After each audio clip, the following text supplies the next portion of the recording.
Bonjour chers apprenants, je suis M. Jean Chalidor Mbungo, enseignant d'histoire et géographie au secondaire.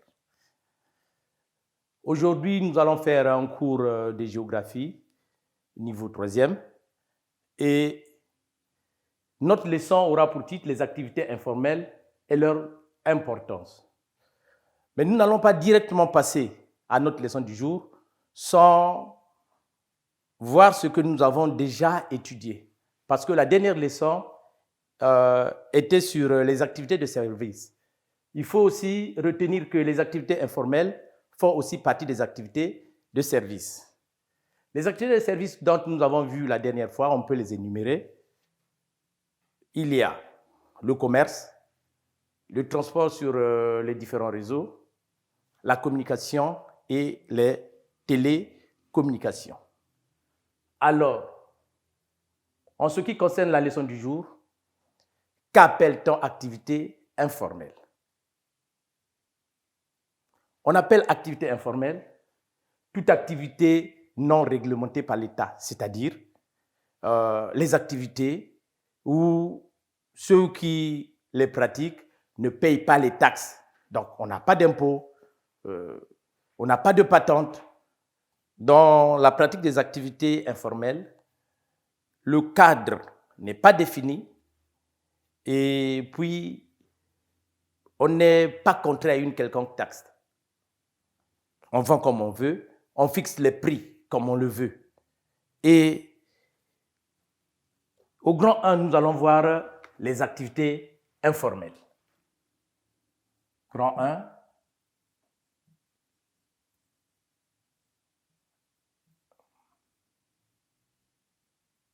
Les activités informelles.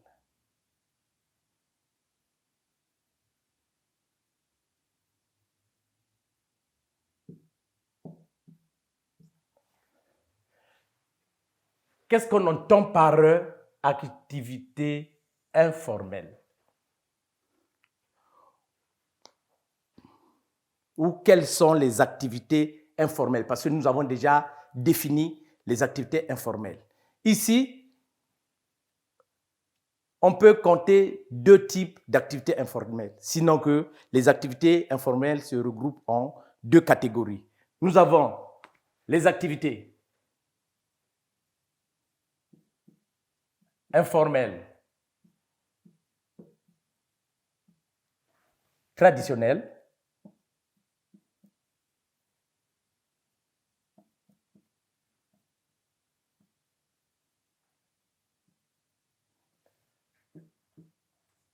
et les activités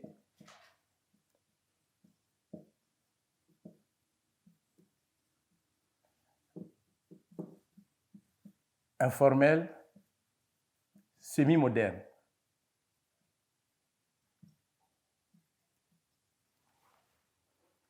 Les activités informelles traditionnelles et les activités informelles semi-modernes.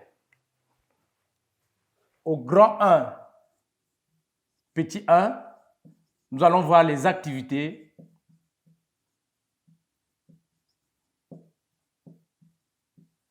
informelles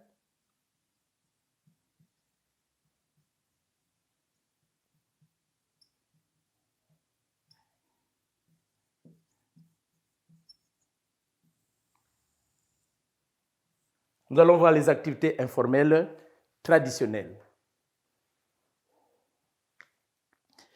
Qu'entend-on par activités informelles traditionnelles? Les activités informelles traditionnelles sont les activités que l'on fait avec les outils rudimentaires. Les outils sont rudimentaires, les techniques sont archaïques. Et quand on parle des outils rudimentaires, je peux parler d'un petit couteau. Ça fait partie des outils. Les techniques archaïques, c'est des techniques que l'on utilisait jadis. Parmi les activités informelles traditionnelles, on peut citer donc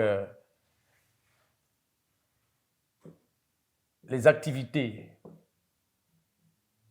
informelles traditionnelles,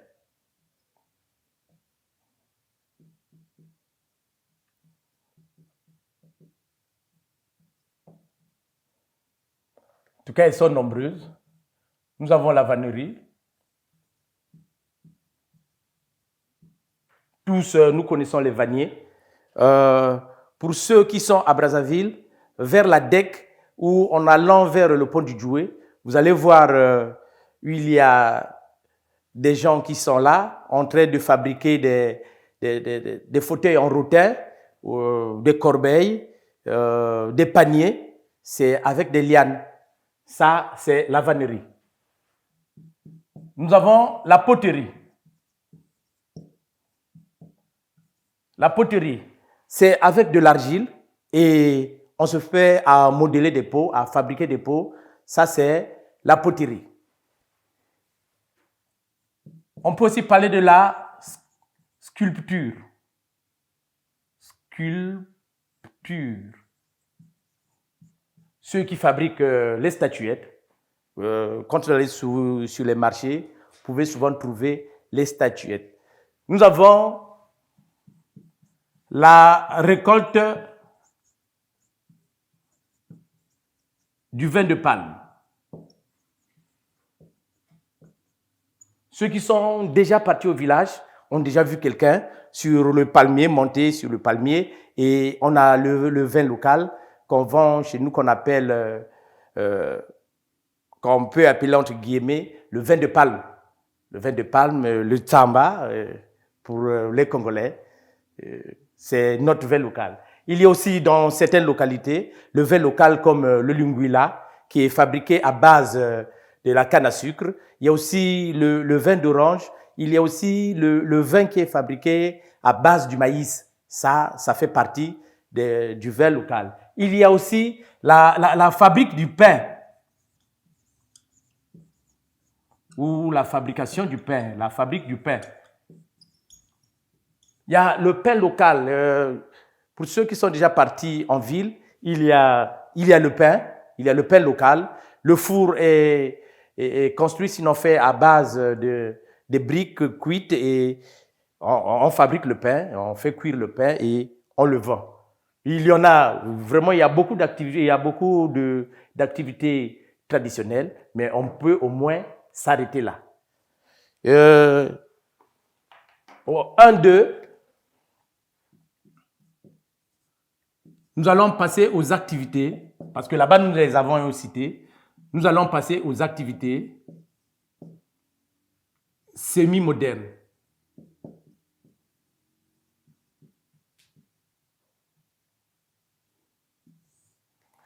Comme le nom l'indique, on dit semi-moderne. Donc, dans la pratique de ces activités, il y a une partie du modernisme. Et quand on parle du semi-moderne, on voit l'intervention de l'électricité. Ici, dans ces activités, nous allons voir qu'il y aura l'intervention de l'électricité. Donc, ce sont des activités qui sont pratiquées à l'aide des outils plus ou moins modernes, parce qu'il y aura des outils vraiment qui sont modernes et des outils qui sont de fabrication locale.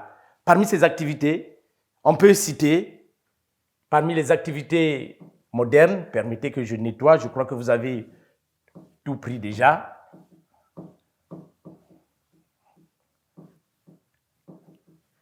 Parmi les activités semi-modernes, puisque nous sommes maintenant sur les activités semi-modernes, nous avons la photographie.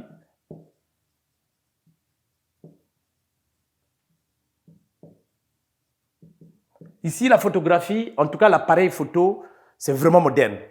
Mais la photographie, on y ajoute l'intelligence humaine. C'est vrai qu'il y a une partie manuelle parce que la manipulation est manuelle, mais il y a au moins le modernisme qui est là parce que l'appareil photo, tout est moderne.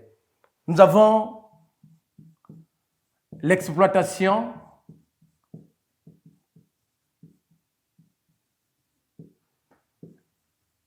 des moulins à foufou.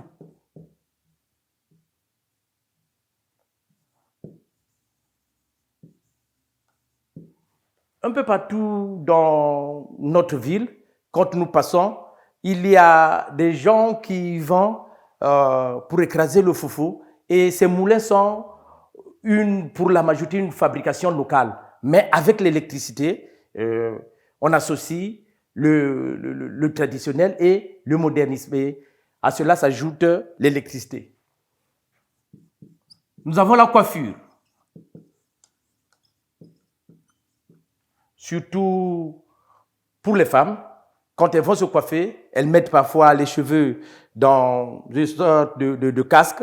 Les hommes, il y a la tondeuse, mais à cela s'ajoute toujours l'intelligence humaine parce qu'il y a la main qui est là pour guider, pour travailler.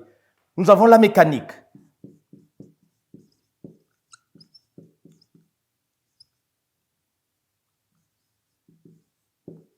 La mécanique, tous nous avons déjà vu un mécanicien travailler. Il a toujours le matériel, mais il y a l'intelligence et il y a le manuel. Nous avons la ferronnerie.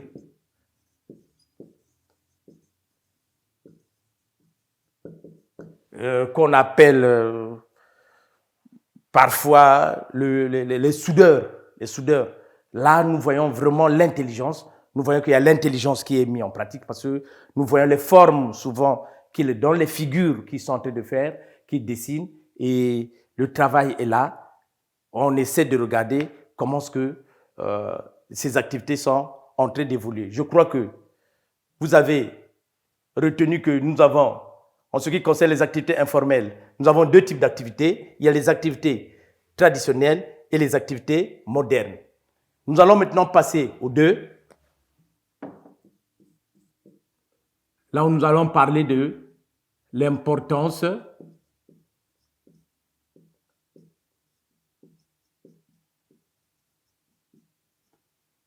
des activités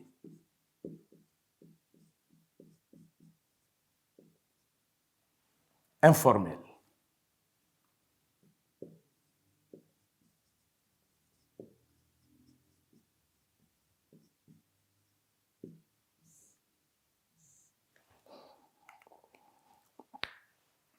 Quelle est l'importance des activités informelles?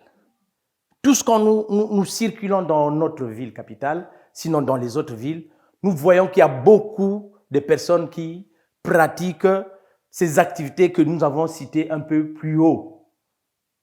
Et pourquoi ils font cette activité? Pourquoi ils font cette pratique? Tout simplement pour ne pas être au chômage. Pour ne pas être au chômage. Donc, il y a la diminution du chômage.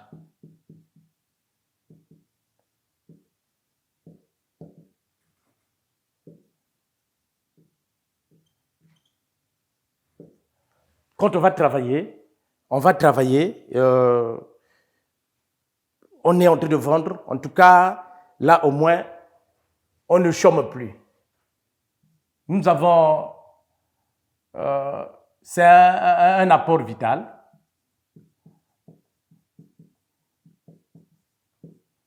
Quand on entend par apport vital, quelle est alors l'importance des activités informelles au Congo? Un peu partout.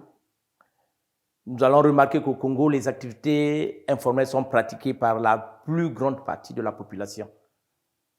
Même ceux qui ont d'autres activités font de l'informel. Et elle utilise une très, très grande partie de la population. Et ça permet de réduire le chômage. Pour ceux qui attendent le travail, ils passent parfois leur temps à pratiquer les activités informelles. Donc, nous avons l'utilisation d'une main-d'œuvre abondante,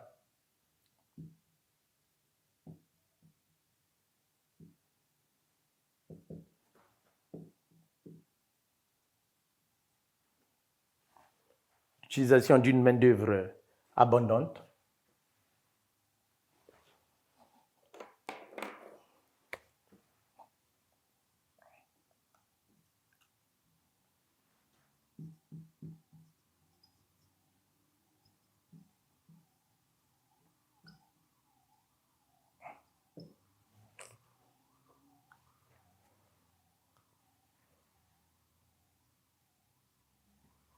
Nous avons l'utilisation d'une main-d'œuvre abondante parce que beaucoup de gens sont dans l'informel. Quand vous circulez dans nos villes, même dans les villages, vous allez voir, il y a des vendeurs à la sauvette, vous allez voir à côté des photographes qui sont là, vous allez voir un peu partout au coin, c'est des photocopieuses qui sont installées, vous allez voir les mamans qui vendent de l'arachide, qui vendent les mangues, qui vendent les bissap, qui vendent le jus de gingembre. Ça, tout ça, ça fait partie du petit commerce et ça rentre dans le cadre des activités informelles.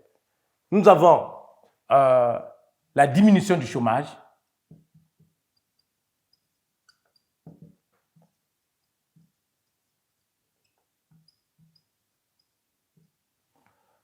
En tout cas, beaucoup de gens ont compris, beaucoup de jeunes ont compris qu'après l'école, il faut chercher à mener une activité pendant qu'on attend peut-être le recrutement à la fonction publique ou quelque part dans une société de la place. Et ils se lancent dans ces activités. Et vous allez voir que ils ne vont pas traîner dans la rue en train de jouer peut-être au jeu du hasard, mais ils sont là en train de vendre quelque chose, ils sont là en train de faire quelque chose, ils sont là en train d'apprendre et c'est des petits métiers que les gens sont en train de faire. C'est un support vital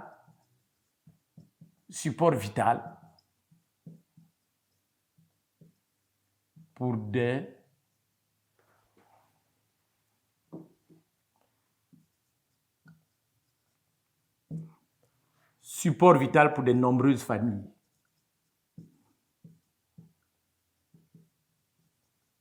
Ah oui, ça, il faut le reconnaître que les activités informelles nourrissent beaucoup de familles. Beaucoup de familles vivent à partir des activités informelles.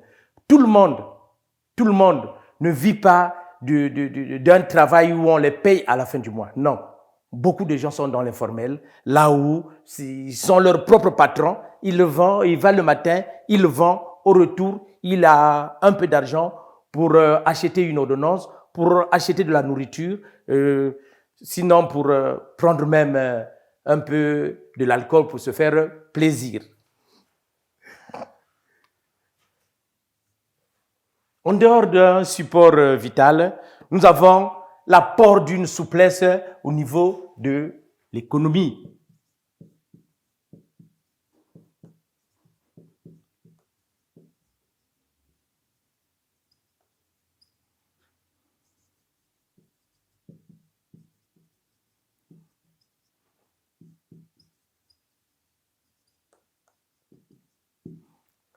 C'est vrai que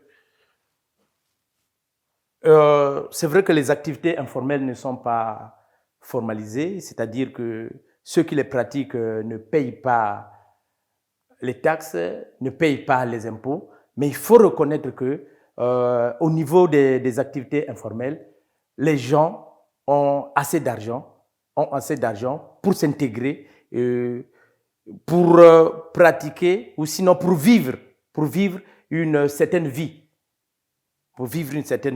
Et ça permet aux gens d'être, au lieu d'attendre, au lieu de commander, mais ils ont aussi une activité et ils ont aussi quelque chose dans leur poche. En conclusion, on peut dire que les activités informelles diminuent le chômage. Ça, c'est ce que nous allons retenir. En tout cas, il y a la diminution du chômage. En dehors de la diminution du chômage, il y a l'utilisation de la main-d'œuvre. Beaucoup de gens se lancent dans la pratique de ces activités. Mais avant qu'on ne se quitte, j'aimerais qu'on puisse faire comme une petite révision, une petite évaluation.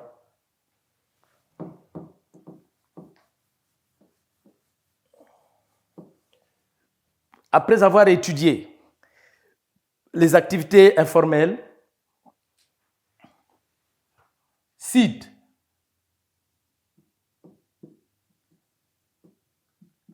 deux activités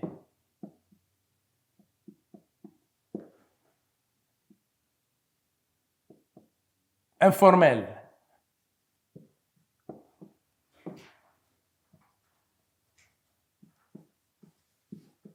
traditionnelles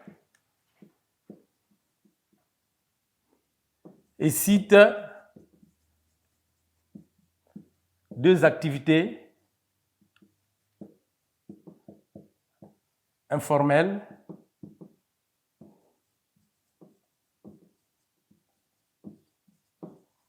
modernes.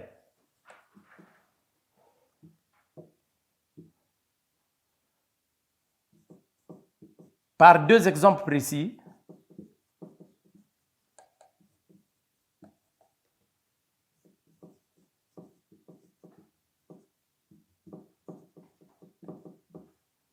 dont l'importance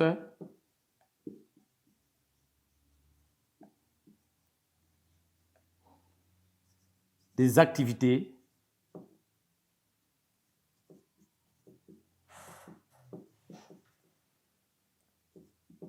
informelles.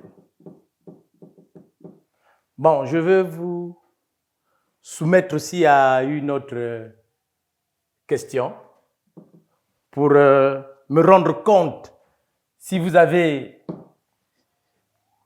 compris la leçon sur les activités agro-pastorales, les activités de service et les activités informelles. Je vais donner un certain nombre d'activités et vous allez les classer selon qu'elles appartiennent aux activités informelles, aux activités agro-pastorales ou aux activités de service.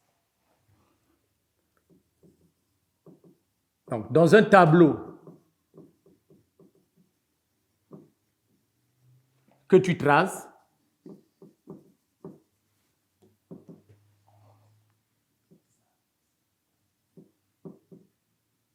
fais correspondre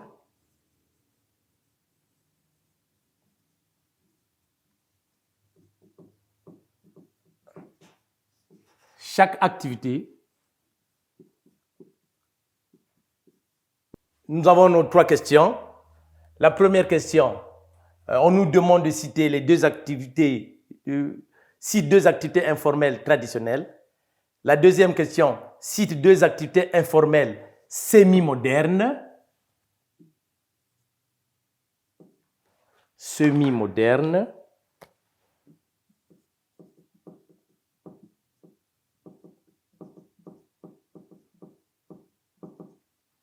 Et la troisième question,